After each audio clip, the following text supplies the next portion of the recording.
એક વિચાર, વિકાસ, વૈશિષ્ટ્ય, વિવિધતા, વિશાળતા, વિનમ્રતા, વિરાસતનું શિલ્પ એટલે શ્રી પૂના ગુજરાતી બંધુ સમાજ, જેની સ્થાપના 1913માં થઈ. આ સમાજના પારસમણી સમાન આદ્ય સંસ્થાપક પ્રોફેસર બળવંતરાય ઠાકોર, ભાનુશંકર ઔદિત્ય, પૂજ્ય જયશંકરભાઈ ત્રિવેદીનું યોગદાન સુવર્ણ અક્ષરે અંકિત છે. 1918માં આ સમાજે ગુજરાતી, કાઠિયાવાડી, કચ્છ પ્રાંતથી આવેલા પરિવાર સાથે સાંસ્કૃતિક વ્યાવસાયિક સંબંધ કેળવી પ્રગતિના વટવૃક્ષનું સિંચન કર્યું. આ સમાજનું પ્રથમ સ્નેહ મિલન 1919માં નાના વાડામાં યોજાયું, જેમાં પ્રથમ પ્રમુખ તરીકેનું સ્થાન શ્રી હિંમતલાલ કામદારે શોભાવ્યું હતું. મુંબઈ સરકારના મિનિસ્ટર સર ચુનીલાલ મહેતાના સહકાર્યથી 1926માં ગુજરાતી માધ્યમિક શાળાની શરૂઆત થઈ.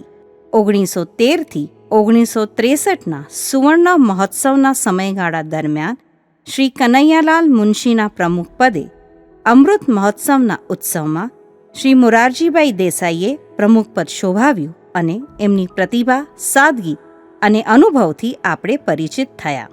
1988થી 25 વર્ષના સમયગાળામાં બંધુ સમાજના કાર્યકર્તાઓએ વિવિધ સામાજિક કાર્યોની પ્રવૃત્તિઓ કરતા રહ્યા. એક સ્વપ્ન, એક આશા, એક જિદ્દને સજીવન કરતા આ સમાજના ટ્રસ્ટી મંડળે 28 ડિસેમ્બર 1994માં ગુજરાત ભવન માટે 6 એકર જમીન કોનવા બુદ્રુકમાં ખરીદી કરી ભગીરથ કાર્યનો શંખનાદ કર્યો. આ ભૂમિને હસ્તગત કરવામાં સમાજના આજીવન આશ્રયદાતા શ્રી મૂળજીભાઈ નંદુ, શ્રી ડાયાભાઈ શાહ, શ્રી નારાયણભાઈ પરમાર તથા શ્રી ચંપકભાઈ સુરતવાલાનો સહકાર્ય મળ્યો. જમીન લીધા પછી ભવનનું કાર્ય લંબાઈ ગયું, પણ જમીનને સલામત રાખવાનું ભગીરથ કાર્યકર્તાઓએ કર્યું, જે ધન્યતાને પાત્ર છે.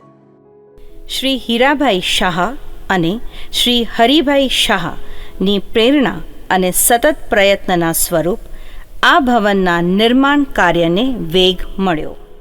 શ્રી પૂના ગુજરાતી બંધુ સમાજની ભૂમિ એટલે સાહસ, સમન્વય અને સફળતાનું ત્રિવેણી સંગમ, જેનું એક વિશાળકાય સ્વરૂપ, એક નવી શૌર્યગાથા રચવા સુસજ્જ છે.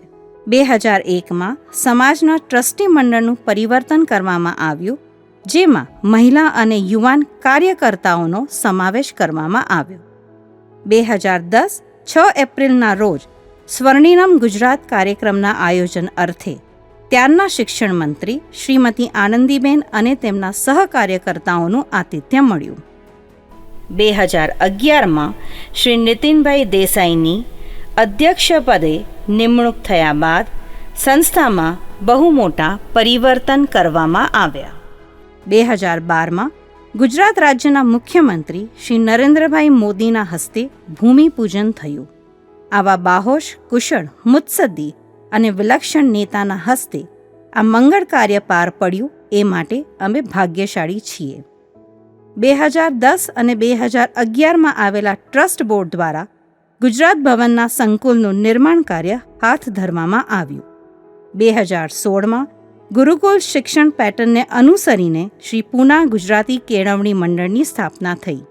2021માં શ્રી પૂના ગુજરાતી બંધુ સમાજ ભવનની પાયાવિધિનું કાર્ય સંપન્ન થયું અને 2021થી નિર્માણ કાર્ય પૂરજોશમાં ચાલુ થયું. આ મહત્વાકાંક્ષી સ્વપ્ન વર્તુળનું પરિઘ એટલે ફર્સ્ટ એવર ઇન વર્લ્ડ જયરા સ્પોર્ટ્સ એન્ડ કન્વેન્શન સેન્ટર, જેનું એકમાત્ર ઉદ્દેશ રમતગમત, કેળવણી, વેલનેસ અને ટ્રેનિંગ સેન્ટરના વિવિધ ઉપક્રમો દ્વારા પૂનામાં સ્થિત ગુજરાતી સમુદાયને પ્રગતિના પંથે આગળ વધારવાનો છે. આજે જયરા સ્પોર્ટ્સ એન્ડ કન્વેન્શન સેન્ટર એક એવું જીવંત પ્લેટફોર્મ છે, જ્યાં ગુજરાતી સમુદાયની સંસ્કૃતિ અને સપના બંને નવા પ્રકાશમાં જીવંત થાય છે. એ ભૂમિ જે માત્ર એક કલ્પના હતી, તે આજે જ્ઞાન, પ્રેમ અને પ્રકાશનું કેન્દ્ર બની ગઈ છે. શ્રી પૂના ગુજરાતી બંધુ સમાજ એ એક ઉદાહરણ છે.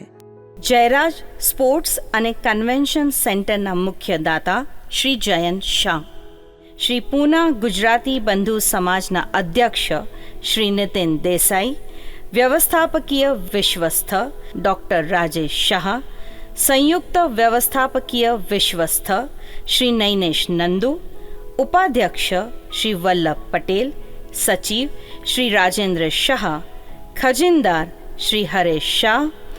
આ શિલ્પના શિલ્પકારને ધન્યવાદ અને અભિનંદન સાથે નમન.